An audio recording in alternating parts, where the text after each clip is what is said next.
To break into Vinewood, you just might have to break through a windshield. Cunning Stunt Academy is San Andreas' oldest accredited stunt school. We have classes in high-speed accidents, taking a baseball bat to the face, getting shot, knifed in the back, falling off a building on fire, and getting run over. If you make it through our course, you are ready for the big screen. Make dull and vain famous people look cool by dressing up as them and risking your life and future health. Then, have your face digitally removed on a green screen. The Cunning Stunt Academy trains women too. Ooh. Have a nice rack? Vinewood needs stunt tits to show when an A-list celebrity is too bashful or has pancake nipples. The Cunning Stunt Academy. Fame. It's worth any price. What happens when man's best friend becomes dinner? Dude Eat Dog, the reality cooking show that will have you looking at Fido in whole new, delicious ways. It's Bow Wow Chow, Dude Eat Dog on CNT.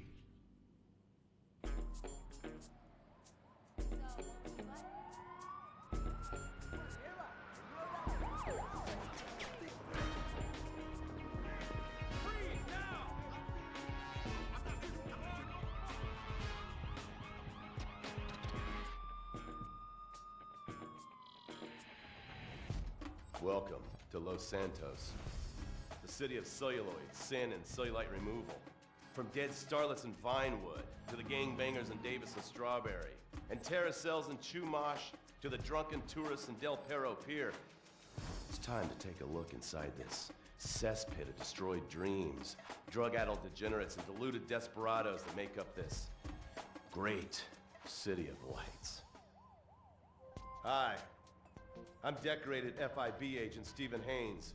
The FIB, the police department, and the sheriff's office are fighting a war out here every day in a city where dreams too often become wet with tears. The Los Santos docks. This is where it all begins. The second largest port in the world, the great orifice of American capitalism. Stuff coming in, garbage going out. And hidden in over 2 million containers a day, God only knows where. The cartels pay off some low-level schlub, and suddenly you've got military-grade weapons, badly cut crystal meth, and grade A yayo from Mexico flooding our streets. And once it hits the hood, it's anarchy, with a side of murder, hold the fries. Or maybe the Chinese are slipping some of our high-security weapons systems in with the recycling, and we're giving up our national security for nothing? Who knows? Who cares?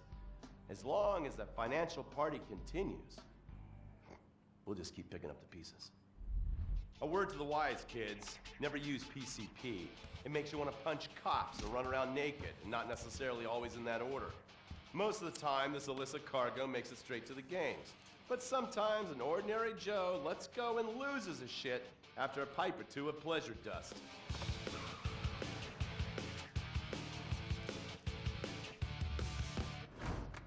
The Vagos, bloodthirsty Chicanos with a predilection for pain, papaya juice, and spicy plantains. They're one of the largest Mexican street gangs in the city, with rumored connections to several major mafias. While half the battle out here is fought with guns, the other half is with informants. Sometimes you need to become the bad guys to bust the bad guys. All right, guys, let's go. When the Ballas and the families aren't shooting each other, they're selling the dope that the junkies are shooting into their veins. The families love sports almost as much as they love banging. Flashy, arrogant, competitive, and aggressive, they are lifelong bitter enemies of the Ballas. Wearing the colors of the feud or the corkers, the families call themselves Gang Green. Of course, like all families, they love a good squabble. Subdivided into sets, such as the Chamberlain Gangsters or the Carson Avenue set, it turns out the families love shooting each other almost as much as they love shooting Ballas. Now, the LSPD have had many run-ins with various family sets over the years. With the Ballas, the FIB take a more community outreach approach. Hey guys, stay out of trouble now. Suck my Steve Haynes. Now the ballas fly the colors of the Los Santos Panic, or the Boers, purple, because they are the bruise on the face of this city. While some thugs obviously prefer 4 wheels, other desperados prefer 2. Leather, exhaust, and drugs. No, this isn't an exotic S&M party. These are one of the nation's toughest outlaw motorcycle gangs, the Lost. Rumors are they get a new tattoo for every person they stab. And it's definitely okay for your motorcycle mama to show her breasts to your friends. The FIB has been tracking the Lost for years. We've jumped from coast to coast and have spent more time in the Midwest than a tornado spotter. When they're not running meth, they're smoking it. Or so I hear, a dangerous new drug on the streets called toilet cleaner. And believe me, your toilet will be cleaned after you've smoked some of it. Of course, Vinewood being Vinewood, it's not all about leathery dudes trying to show off on their motorbikes or roided up gangbangers stuck in some 90s time warp.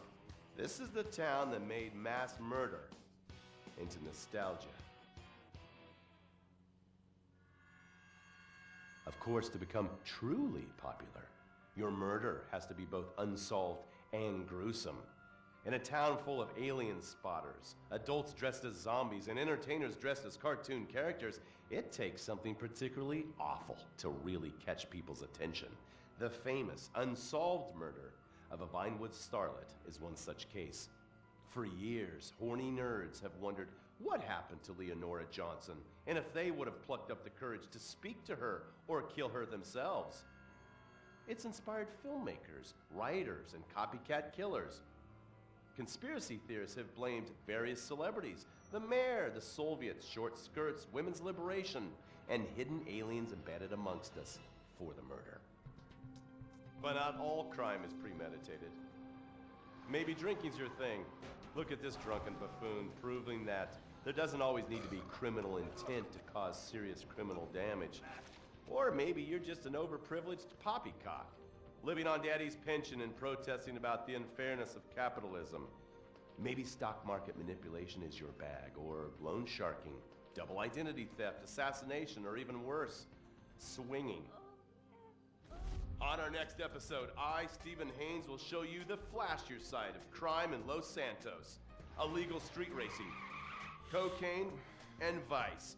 Yes, speed, snort, and sex. The alliterative threesome that helped hook America on the underbelly of paradise.